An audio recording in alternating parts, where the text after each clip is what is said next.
Live at Onigashima, I'm Jimmy. And I'm Anthony, and today we're bringing you chapter 1090, One Piece. Here we go, Admiral Kizaru. I'm glad he finally got a chapter titled after him, because he was the only admiral of the originals that hadn't had one yet. I just kind of wish it was next chapter, because I feel like this chapter didn't show that much from Kizaru.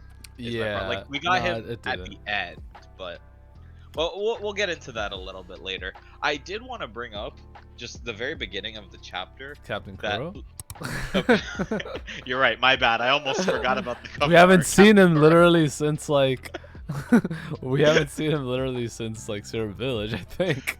So yeah, I think that was the last time, and he's definitely an important character in the story. He's alive. So. There he is.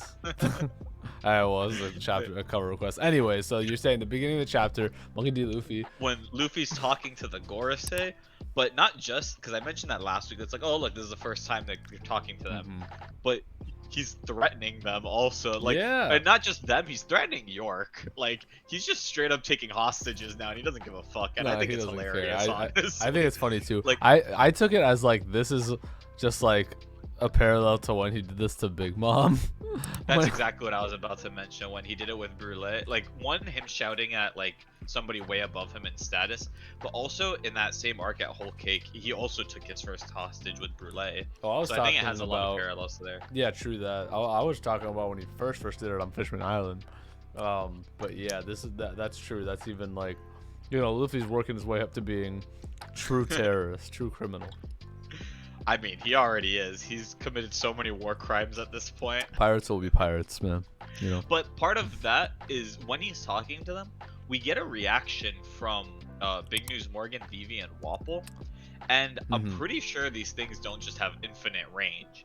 Meaning they're close by. Yeah. Yeah. I'm pretty sure that like they created an escape plan, like Frankie and Vegapunk in this chapter. But I think they're not really gonna. Like, it's not gonna go well. Basically. No, I don't think they're just getting off the island. No. Yeah. Yeah. I have a feeling Big News Morgan and Vivi and Wapol are gonna play a big part in them escaping the island. Yeah, true. I think that, like, you know, it can't end easily. This is supposed to be like the biggest catastrophe that we've ever seen. Yeah, this is supposed to like spark the end of the story. No, I can't. And they're. We gotta remember this is a Buster Call like times 10, right? Yeah. And the god, the what is he? The god of war, Saturn. You know, Saturn. He's here. He's plotting. I love how heartless he is, because like obviously as a person or whatever he's terrible, but I like him as a villain because he's just so ruthless. Humans are no different from insects. Like, what a cold-blooded line to For real. Say he's to, just there drinking his wine, drinking his sake.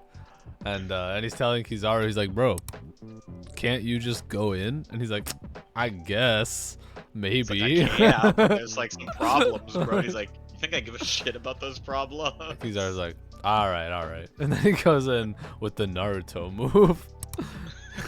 It says, the Yada mirror, Yada no Kagami. That's just the Naruto move. So he blasts in there. Well, to be fair, Naruto, it's like ancient like mythology. I know. Like Naruto stole it from mythology. I know. Anyway, so he hits Sentomaru though, and Sentomaru like, I wanted to bring that up. The fact that Sentomaru is kind of blocking this attack, like, and it's not just that he's blocking it, but he was confident in blocking it also. And, like, he should know Kizaru probably better than most people.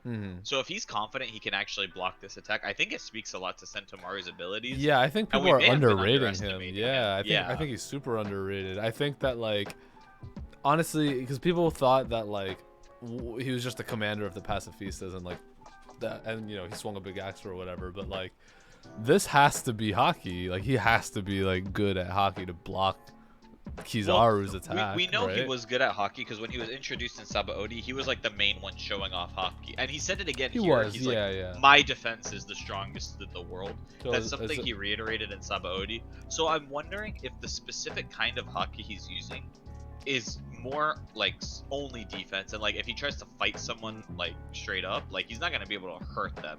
I feel like he spent a lot of time. Didn't he get the shit beat out of him recently? Right now though, by by like Lucci or something. Yeah, but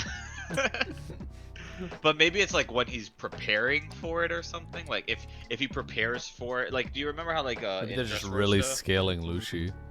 They really want him to That be too. all that. But I was thinking like you know how in Dressrosa there was the one guy that had like one really strong punch, maybe, but like he had to focus on it for a long He time. had to wind Maybe up. this is Yeah. like the reverse of that, where it's like one really strong defensive maneuver that can block anything, but you kind of have to be really prepared for it, and you can't really do it more than once. Interesting. Yeah, I could see that from him, for sure. And So he's I'm also excited to see what he's gonna do. I know he's about to get clowned in the next chapter by Kizaru. for sure, for sure. He's gonna be like fodder for Kizaru because we need to hype up Kizaru in order to get to the the Straw Hat fight. So.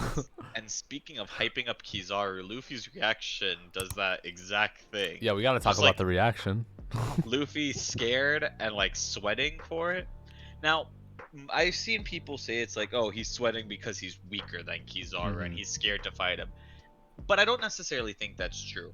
One, I think like he just feels the presence and he's more worried about like, oh shit, my crew. Like I think in a one-on-one fight he could probably take Kizaru, but it's probably something where they're more relative in power. So I would prefer that because I honestly like last 2 times Luffy squared up against Kizaru, like it did not go well. So and especially with the crew around, like for it being obviously a Sabaody parallel, I could understand Luffy being scared. Like I would shit my pants a little bit if the light human was coming at me, Yeah, like literally the person who decimated your crew the first time is here again to like kill you all again. Because I guess there's the debate too that like Kizaru's got to be faster than Luffy, right? I think so. I mean, does he have to There's the observation hockey obviously with Luffy, and like Luffy's got defenses galore, and like there's arguable that I'm sure Luffy would win in a fight, but I can see why Luffy in his own mind would get like a little worked up over Kizaru showing up. I think he has a pretty high status of what the admirals are in his mind. Exactly. Like he's met all of the admirals, except I guess Green Bull now. But like he met Fuji face to face. He met Kizaru face to face. He got frozen by Kuzan. Yeah. And he literally watched Akainu punch a hole through his brother. So like he knows their power. Right. So like this statement isn't like coming from nowhere. Like he has a right to be scared. But I think it's more so, like we said before, because he's worried about his crew and not necessarily in a one-on-one fight. Yeah. Yeah, I can see that for sure. I think people are definitely overrating it. People are like, oh my god, Luffy's a fraud, blah, blah, blah. Shut up. I mean, not you my just king have of the to write, pirates. it's a story, right? Like, you have to write a story with some stakes and hype, but of Luffy's course. going to be the strongest at the end of this. He's going to be stronger than Kizaru. So. Yeah, definitely. But we'll see where it takes us. One other thing I did want to touch on for this chapter was Bonnie's reaction to everything. We kind of mentioned it last time where she was like, oh, she went from killing Vegapunk to being okay.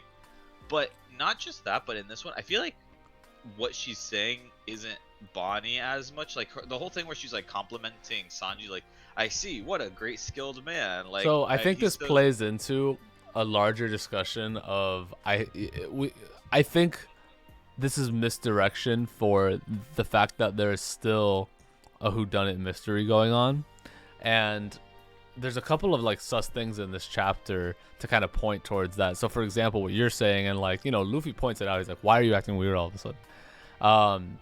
Robin's here, right? We didn't see her last chapter, and she's all injured. And she's hella injured. How'd that happen? We didn't see nothing. So like we didn't see what happened. So I feel like this might be another setup for last thing we saw at the Egghead Island was the Blackbeard ship. Could This Katarina is exactly where I Devon was gonna with be, it. and Lafitte be doing some fuckery here? Who knows? It could be. That's exactly what I was thinking. I think it's probably like, because they can definitely get in. We know like Luffy is able to get into places, and he's pretty sneaky. He was able to get into Marie's Wall, and Katarina Devon could change herself. So if there's an infiltration mission, they're definitely the best ones for it. And I need some feats for Lafitte, honestly, because Lafitte's been like super hyped up for a long time. I mean, he was an OG Blackbeard member, and we saw him infiltrate Marie's Wall, which is no small feat in itself. But in terms of battle, yeah, we need to see something. Right. But yeah, I agree. I think there's more of this whodunit, and Oda kind of revealed the York thing to make us forget that that was a thing, and he's kind of playing it like he's like, oh, here's the answers to the whodunit. It's not a thing anymore. Don't worry about it. But in reality, there is one going on in the background, so it can surprise us later. Yeah, I feel like I was kind of taken aback by this chapter because I was like, wait, this is just like an informational chapter. Like, what's like it felt like not as hype as like the recent ones, so it was like a little whiplashy, and like, you know, it was like, wait, didn't we get like we wanted like to see the answers to these questions, like we wanted to see how the things with the Seraphim played out, and like the carpet was kind of pulled out from under us, and I think that he's doing that so that he can set up a new mystery and do it again. You know? Yeah, exactly. So but one of the things that I don't mind that they kind of did a flashback to was the whole thing with the S-Snake unfreezing everybody, because I think that's really interesting, actually, that the emotions of these people are amplified so much that it can override some of the commands given to the Seraphim. Yeah, for sure. It makes me think about the other characters now, mainly like Kuma, since he's going to be a big part of this arc. The Kuma Seraphim will not like fight Bonnie if that's the case then, right? Like he's going to like be super hesitant towards that. But then even taking it one step further with some of the other Seraphim we've seen, the other one that kind of comes to mind that I don't think people would be thinking of is Moria, because Moria, we saw like he had ambition, but he became very lazy. And what if that happens with the Seraphim and that becomes a problem for the world government? Like they're trying to control these Seraphim, but this like random like Seraphim is like, no, I'm just not going to do it because I don't want to, or he's going to try to find ways around it.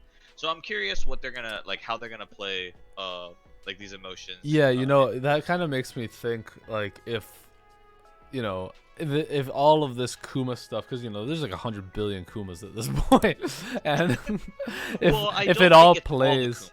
Well, like, if it all like is about like playing with Bonnie's emotions throughout the arc, then I could see the culmination of it being the real Kuma shows up, right? Like we think he's going to, and he fights Kizaru, and like, you know, maybe there could be a battle back and forth, but maybe Kizaru takes out Kuma, and that's like the last of it, like via one of the celestial, you know, Saturn's order or whatever. And so he truly, like, you know, it becomes the tragedy of Kuma. The last dying thing he does is like save Bonnie, and then that's when, like, you know, whatever happened, Renaissance happens with Bonnie. Yeah, I like that. I think that could definitely be a direction that it's going. One last thing, or I guess two last things that I want to touch up on. One of them is really quick, is just the bubbles. I just wanted to gloss over those with Vegapunk, because that's pretty strong to be able to like trap these Seraphim. And like I know it's because they're Devil Fruit users, but like, can he do that with Luffy? Can he do that with like Kizaru? Like I wonder like what extent like are these bubbles? But the other thing I wanted to mention really quick is just Rob Lucci in this chapter is very sus. Oh, I agree. Like, I mean, Kaku even mentioned it. He's like, "Who are you talking to, bro?" He's like, "No, I'm just talking to myself. Don't even worry about it." Oh my god, so he's plotting in a corner, bro. I hate Rob. I fucking hate Rob Lucci, dude. He's such a bitch. He's like, he thought he was part of the gang last chapter. He was in that fucking spread and everything, and now he's like in a corner, like, "Hey, government, you gotta come here. Like, I know where they are. Like, here's their GPS coordinates." And everybody in the room is like, "Bro, we hear you." But one thing I like about this is since Rob Lucci's kind of doing this and not telling Kaku about it, it makes me think that there's gonna be some type of divide there where I don't think Rob Lucci is gonna, like, I know we mentioned it last year. He's like, "Oh look, he's on our side now." After this chapter, I'm a lot more hesitant about that. I think he's still gonna be a villain. He's a bootlicker, but I can definitely see Kaku kind of joining the alliance and becoming a good guy. And like we even saw that at the end of Enies Lobby after Zoro defeated him. He was like, Zoro was basically like, "Oh, you know what? You're not like so bad of a dude." And Kaku's like, "You know, maybe one day I can get out of all of this and like find something I like." Like he was a lot more friendly about everything and not necessarily like, "Oh, I lost, we're gonna kill each other" type thing. So I think by the end of this, Kaku's gonna end up not necessarily joining the crew, but being allied with the crew in some capacity. But not Rob Lucci. Rob Lucci is irredeemable. No, I think, yeah. I mean, we literally saw him just murder a bunch of people in cold. Do you think we're gonna get real character development for Rob Lucci again, or is this just gonna be like, I'm a crazy assassin guy like the whole time he's on screen? No, I feel like we'll get something. I don't see why Oda would reintroduce him if we weren't gonna get something significant. That's what I thought too. Yeah, and he's an interesting character, but like he's ending up being like this side like. Like Caribou style character, honestly, almost. Actually, speaking of that, I completely forgot about Caribou. He's Yeah. somewhere on this island. Yeah. I don't know what he's gonna do, where he's going, who he's gonna ally with, but he's somewhere. He's gonna be the wild card. He is the wild card. He's lurking. I totally forgot about him too. I didn't even honestly mean to make that reference. I wonder if he ends up joining the world government and leaking information to them. Like, but we don't know who this certain someone that he's like working for is yet. So not to go off on too much of a tangent, I think it's Crocodile. Oh yeah, I like that theory too. Yeah, that's the Randy Troy theory, right? Randy Troy said it, but I've heard it a few times from people. Okay. But yeah, but I like that one. I think he's going to Crocodile.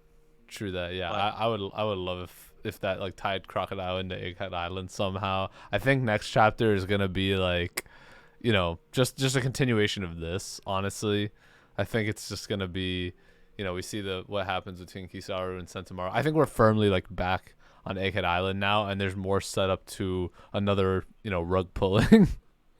Yeah, I think we got everything outside of Egghead Island, and that was that whole like exposition Oda did before. He was like, "Oh, look, this is what's happening everywhere else, and this stuff is going to like affect what's happening on Egghead, which is why I need to show you now." Mm-hmm. And I think now we just get to watch it all play out. So we're definitely gonna be on Egghead. I agree. I think Kizaru's gonna kick Sentomaru's ass. Do you think he comes into contact with Luffy already? Because Luffy was running out to the front line. I think yeah. I think that it's Luffy is always in every arc put in a position where like he faces the big bad guy first. I think it's like knocked 100 steps back. You know what I mean? Like against NL, against Doflamingo, against we're calling it now on Live at Onigashima. Luffy's gonna lose next chapter, the chapter after that. Probably, yeah. He's gonna lose or get knocked back somehow, or someone's gonna. I think ultimately like the Straw Hats are gonna come out on top of this. I mean, but they have to, right? Yeah. So I'm not gonna say Luffy's gonna lose, but I think he's gonna get a bump into. I think he's gonna get whacked by Kizaru at first. He's gonna be blitzed for sure. I think he's gonna get whacked a few times. I agree. Yeah, he's gonna bounce around. That's what he does. But yeah, overall, good chapter. Like you said, not the most hype, but a lot of exposition and a lot of things to think about. So, a lot of cerebral brain stuff for y'all this stream. So, thank you guys for tuning in. Like, comment, subscribe, fight us in the comments. Always fight us. We want the fights. But yeah, right. We'll see you guys next week. Peace out, y'all.